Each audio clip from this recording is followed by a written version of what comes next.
Vice President Wayne, we are just a few weeks away when you're going to take charge of this association as the president. How does it feel? Well, obviously it's a very exciting time in my life, and hopefully a very exciting time in the association. As like I say, as we have a changeover in officers, hopefully not a changeover in attitude, not too much of a changeover in what the focus is with our association. Yes. You have been preparing yourself naturally for this office. How did you go about doing this preparation, and what are the steps that you took so that now, since it's action time, you're all set? Well, I was planning on becoming second vice president probably 8 to 10 years before I actually did.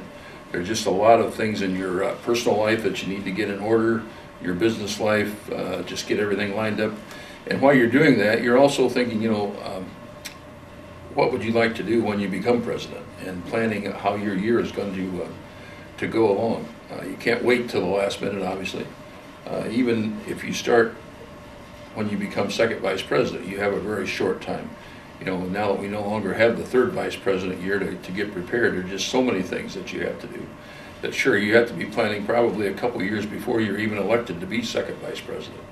And just getting a feel, or at least getting some ideas down as to what you would like to do.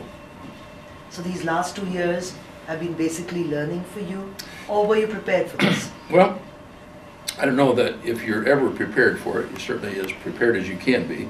But yeah, it's been a tremendous learning experience, getting to work with the other executive officers, getting to get out and travel around the world, to see all the things that Lions do in the various countries as they're trying to meet the needs of their communities.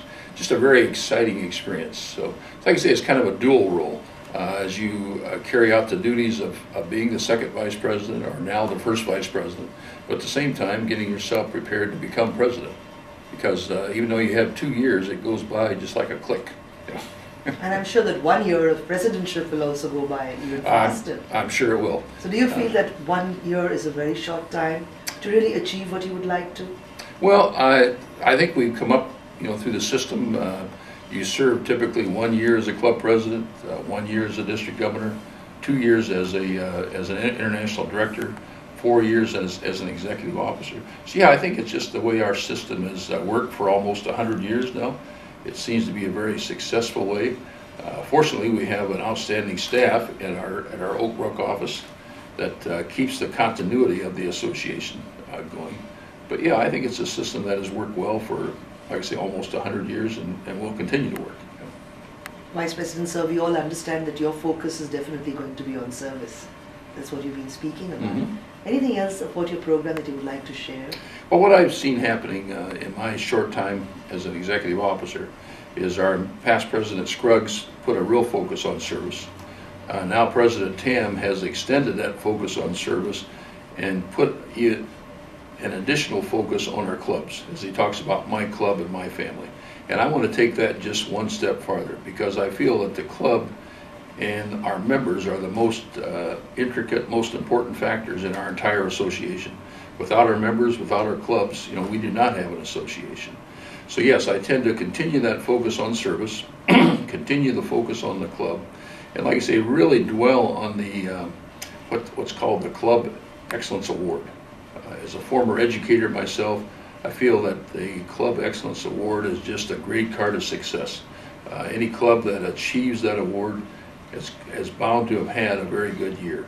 They've turned in their reports on time, secretaries done their job, treasurers paid the bills on time, the club has done at least 3 service projects, the club has reported those projects into the news media so they get some public relations work out there. The officers have done proper training, and along in there also the club has shown growth in membership. A lot of people do not want to talk about growth in membership, but at the same time, we either grow in members or we lose members. You cannot stay status quo for very long.